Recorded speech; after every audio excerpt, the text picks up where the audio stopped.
Pour rester informé. Pour rester informé. C'est Gall en parle. FM 98.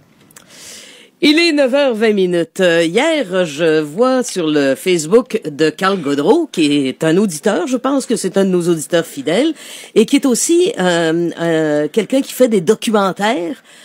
Je vois qu'il parle de sa publicité pour son documentaire qui sera diffusé à Canal Vie en fin de semaine. Oui. Carl, c'est quoi ça? Ben, écoutez, c'est une production qu'on travaille depuis, des années maintenant. Donc, c'est un documentaire qui va être présenté, c'est ça, à Canal Vie, donc à 20h sur la bisexualité. Alors, sur la bisexualité. La bisexualité, oui. Comment t'as exploré ça? Ben, écoutez, quand j'ai parlé du projet à Canal Vie, écoutez, c'était il y a 4 ans. Oh. Oui, c'est toujours très long, le cinéma. Hein? C'est épouvantable. Surtout un documentaire, il faut avoir la vocation, vraiment, puis il faut être un peu, je pense, un peu fou.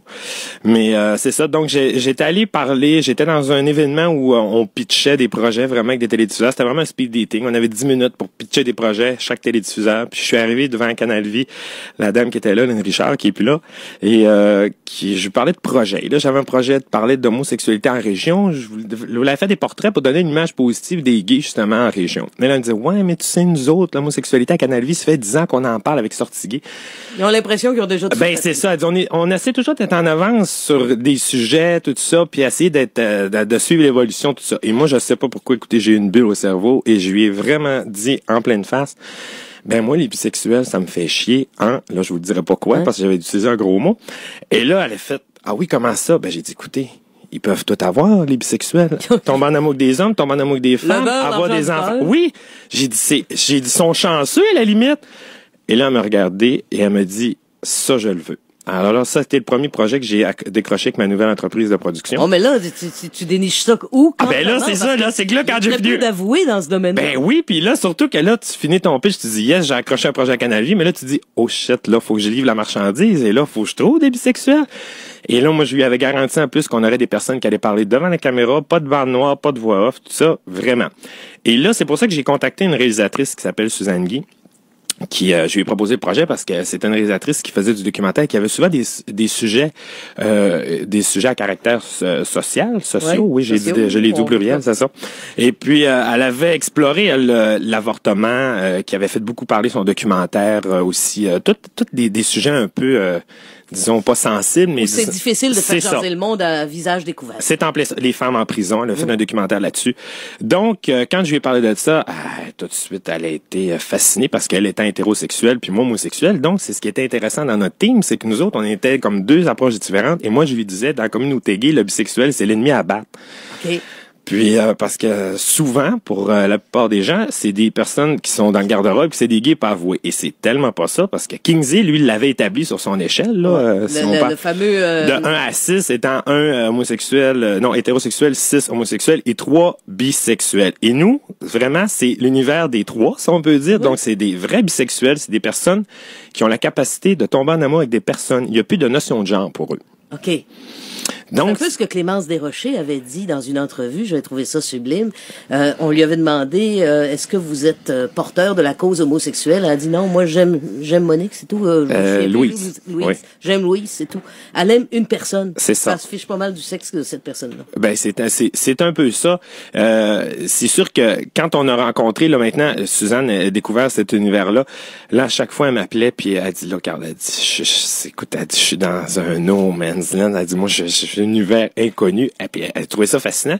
Puis on a à peu près écoutez, là ça fait longtemps que je l'ai pas vu, c'est environ 6 à 7 personnes qui nous en parlent et ce qui est intéressant c'est qu'on a des hommes, des femmes âgés de 28 à 60 ans.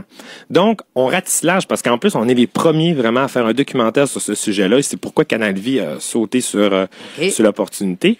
Et puis on n'en entend pas parler, mais de plus en plus. Est-ce que c'est ton premier documentaire diffusé à la TV? Oui, de mon entreprise de production. Télé Boréal. Oui, production. Quelqu'un qui fait des documentaires en région. Oui. C'est un peu financièrement suicidaire à mon humble avis. Arrives-tu à en vivre? Ben écoutez, oui. Regardez, j'ai un iPad. Oui, je suis un peu jalouse. Il y a un iPad alors que moi, j'en ai pas encore. Puis, ben c'est ça. Non, mais écoutez, c'est parce qu'il faut voir ça. Moi, j'ai vu ça quand j'ai décidé de démarrer mon entreprise ici. J'ai vu ça un peu comme comme une opportunité en région parce que on a des incitatifs, nous, les producteurs en région, que Montréal a pas. Donc, c'est vraiment cette carte-là, moi, que je vends quand je vais chez un télédiffuseur, mais aussi Téléboréal Production, ça veut dire vision de la boréalité. Donc, moi, ce que je dis quand je débarque chez un télédiffuseur, j'ai dit, écoutez, moi, je suis en dehors de Montréal à 500 km, donc j'ai un regard différent sur ce qui se passe autour de nous autres, les besoins, les préoccupations différentes. Et c'est ce que les télédiffuseurs aiment. Donc, si tu veux la même chose que tout le monde, va prendre quelqu'un de Montréal. Mais si tu veux un regard original, c'est ça. Ton homme. Puis c'est pour ça que les télédiffuseurs aiment beaucoup ça, et surtout quand tu leur dis, ben écoutez, j'ai une enveloppe de développement, moi, que je peux vous apporter, ils aiment ça. Hey, juste par curiosité, oui. là. Ton iPad, là, tantôt tu m'as dit, il y a la vie avant le iPad et il y a la vie après le iPad. Qu'est-ce que ça change dans la vie, un iPad? Ben, de écoutez, tu regardes la télévision pis t'as tout le temps Internet dans les mains. Puis maintenant, moi, c'est ce que je fais. Je tweete en même temps que j'écoute l'émission, la télévision. Donc, t'as accès à tout ça, mais c'est surtout que moi, j'ai plus de papier. J'envoie mes documents là-dedans. Je fais mes prises de notes avec ça, mon courriel. Et là, je suis rendu j'ai redécouvert ma passion pour le jeu risque. Là, j'ai le risque là-dedans et c'est non-stop. C'est-tu drôle? Carl Gaudreau, un personnage dans la région dont vous verrez le premier documentaire à la TV samedi soir, dimanche soir, 20h à Canal Vie sur la bisexualité. Vous enregistrez Tout le monde en parle, puis vous écouterez le documentaire à Canal Vie. Bien sûr. C'est ça. Je suis même pas obligé d'enregistrer Tout le monde en parle. Tout le monde va vous en parler le lendemain. Et 9h28 minutes. À demain matin en ce qui me concerne. L'actualité ne cesse d'évoluer. C'est pourquoi votre équipe du matin la guette, la cherche, la fouille, la raconte sans relâche pour vous, pour ne rien manquer. Restez branchés. Prochain rendez-vous demain matin. C'est Gal en parle. Et le FM 98. C'est Saguenay.